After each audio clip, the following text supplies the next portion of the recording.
สวัสดีค่ะวันนี้เราก็มาดูตุ๊กตาชุดดอยหรือชุดม้งกันนะคะ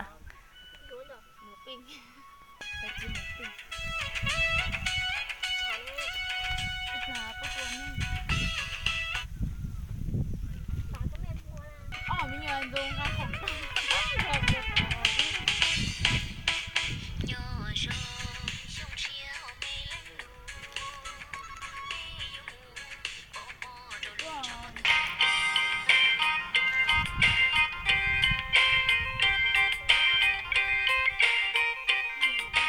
เป็นช้าขนมไม่พูดเลยว่าจะพูด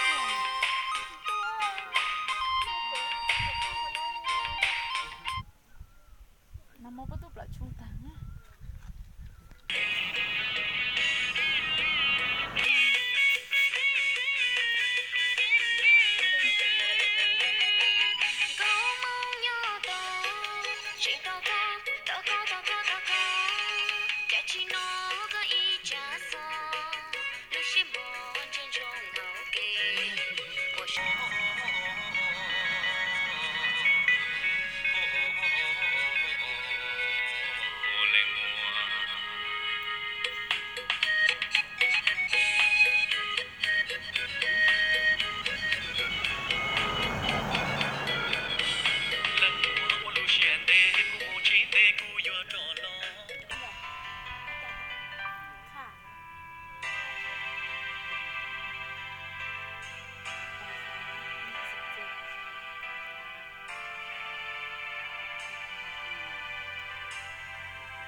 ตุ๊กตาชุดแฟชั่น